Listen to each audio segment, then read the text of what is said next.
Hello, I'm Anthony. We're halfway through having a look at arpeggiators in Cubase. In the last episode, I'll put a link above. I showed you how to record MIDI data directly onto a MIDI track from a static chord in Cubase. Today we're going to have a look at the two Arpache MIDI plugins that we use to manipulate arpeggios inside Cubase. If you enjoyed this episode, check out the Patreon link or the join button to become a YouTube channel member, or some ways to help support my channel. Let's have a look at Arpache first. I'm just going to delete the data that we created last time. It looks like a very unassuming little plugin, and for the most part it is really simple. But there are a couple of issues that we need to address that just become a little bit more complicated.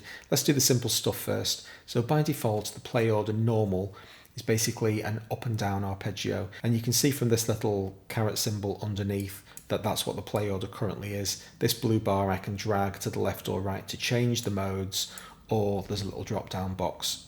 Let's keep things nice and simple to start with, just so that we can get the principles of what an arpeggiator does under our fingers. So I've set it to up only mode. I'm going to use this MIDI part to demonstrate the various features of Arpache today, so that we can see basically exactly what notes are being played.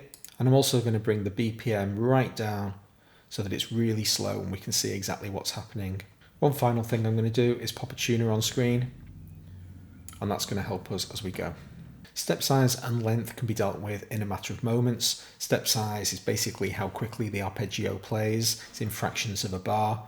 And length is how long each note is. So if I ensure that the step size is longer than the length, then you're going to hear silence in between each of the notes. Conversely, if you make length longer than step size, then the notes will merge into each other. Key range is a little bit more complex. First thing that we want to do is just hear what we've got so far.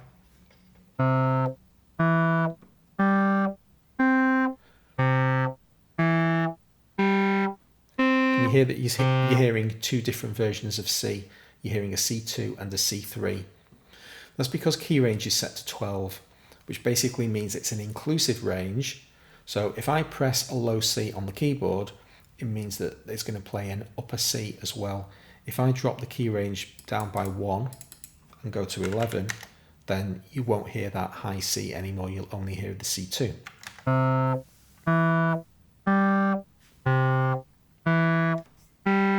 If I set the key range to 24, you're going to hear all those three notes played in the second octave, all those three notes played in the third octave, and also a C4.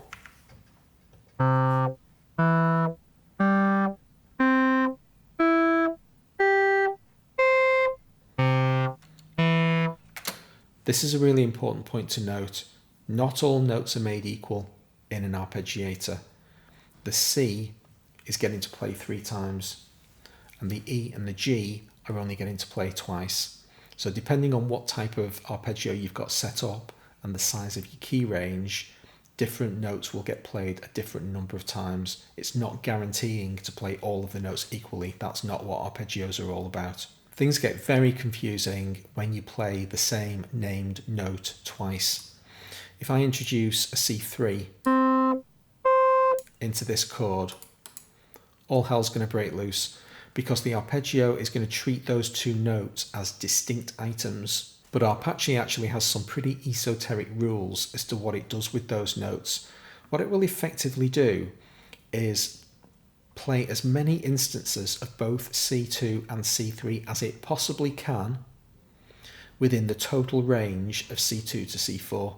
So C3 is going to get to play multiple times, not just at its own pitch, but also at C4 when it gets transposed up, and C2 when it gets transposed down.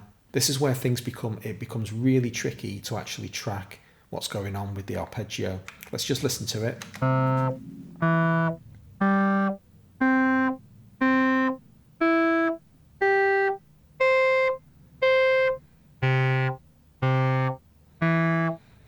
All these multiple instances of C, because they're coming from those different transpositions of the two notes. Now with the example that I've just dialed in here with C2, G2, C4, things get really pretty tricky indeed. I'll play the sequence so that I can hear it, and then I'm going to get a diagram out to actually explain what we're hearing.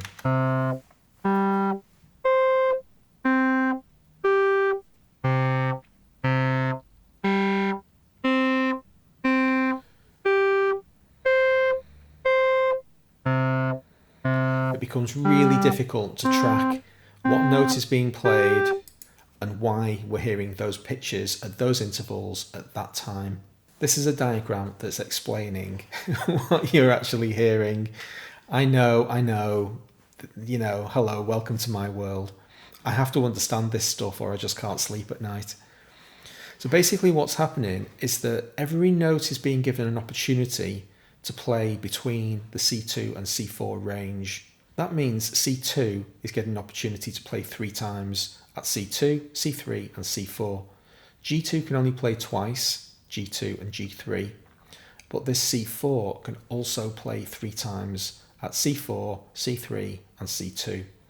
And how the arpeggiator, how Arpache works out how and when to play those notes is explained in this little diagram. So when you basically press play, you hear a C2 and then a G2 and then a C4, and everything's nice and straightforward.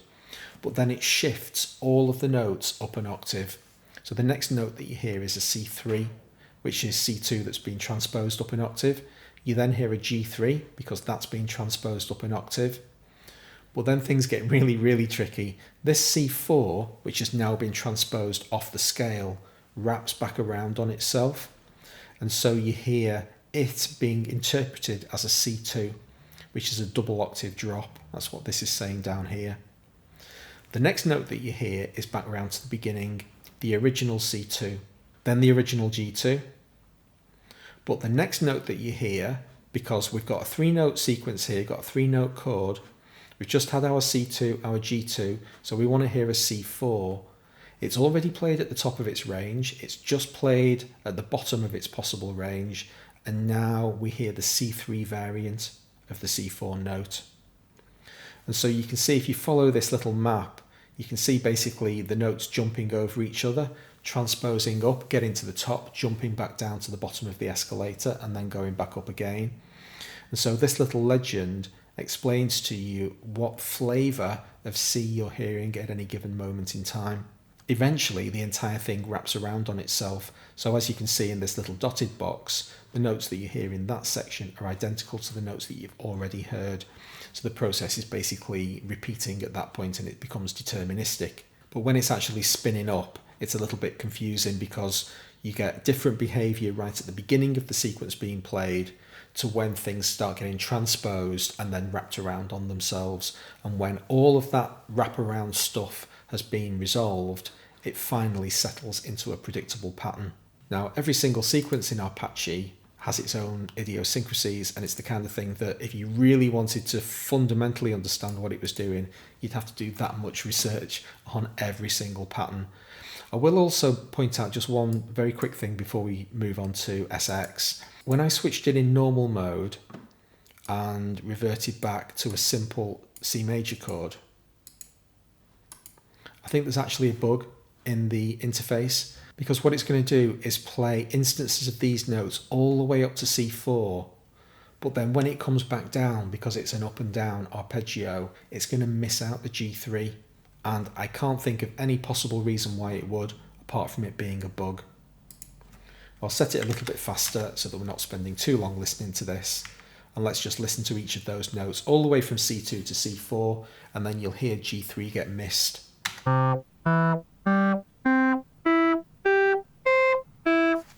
There it was, we went straight from a C to an E, and that's the only instance when that note is missed. From that point onwards, everything works absolutely perfectly. I can't figure out any logical process by which that single note is being rejected. So I think that's a bug in the plugin. For whatever reason, with this particular combination of notes, it's not properly identifying that it needs to play the G3 coming back down. So just a little heads up there. I think before we move on to the SX, it's actually worthwhile just spending a few seconds making this thing sound nice, because ultimately it's all about, we want it to sound really good.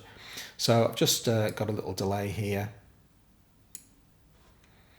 which makes Arpeggios sound absolutely awesome. We're going to crank the BPM up to something a little bit reasonable, and we'll see what we get.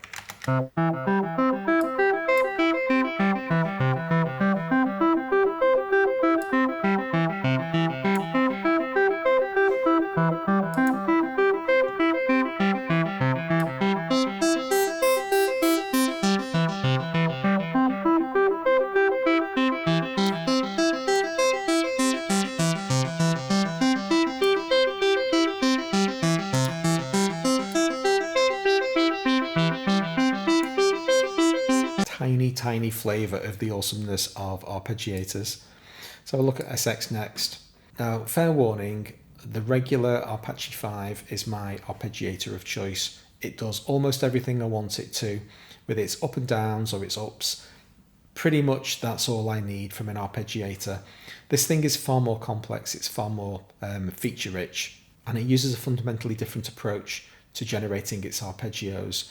With Arpache, you specify a range of notes over which the arpeggio is going to play, and it basically goes all the way up and all the way back down.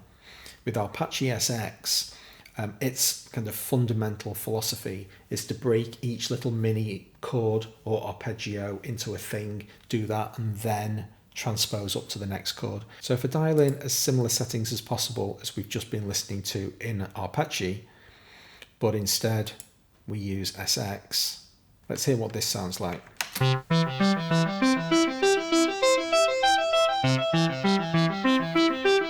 You hear it playing each cluster of 3 notes and then moving on to the next and then moving on to the next.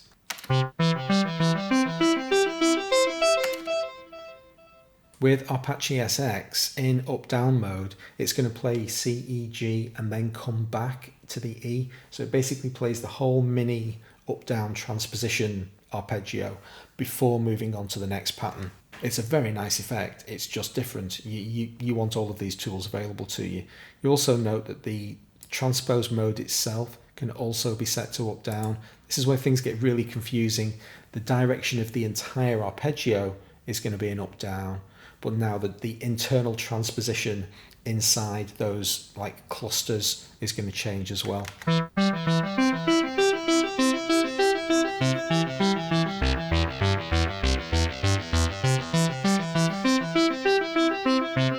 Really nice. Arpache SX also has an absolute slew of presets available to it. Didn't have a look at the presets in Arpache 5, but they're basically minimal, almost non-existent. There's a ton of stuff here.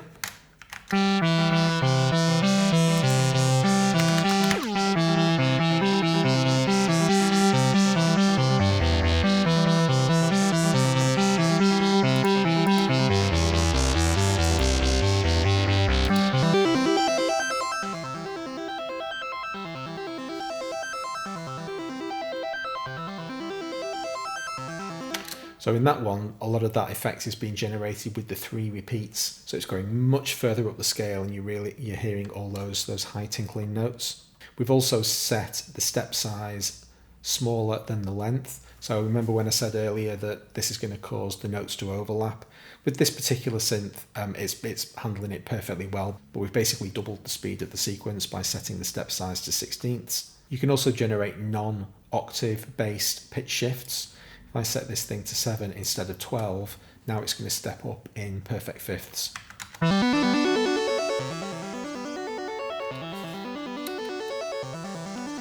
Just bear in mind that by doing that, all of those notes are being transposed by 7 notes. So if you play anything reasonably complex, you might very well step out of your scale. As it happens with a major chord in C major, transposing everything up by 7 semitones is going to keep everything in scale, but you will very quickly go out of scale if you have a pitch shift of anything other than 12. And finally, this isn't a feature I particularly use very much, but I'll just bring your attention to it. You can actually set up arpeggiated sequences, and if we have a look in the presets, if I close the classic ARP settings, which are all arpeggiated, the rest of the presets are sequence based. So if I choose one of these instead, now we're going to get a much more complex pattern because it's basically taking its tonal instructions from a sequence. Let's hear this.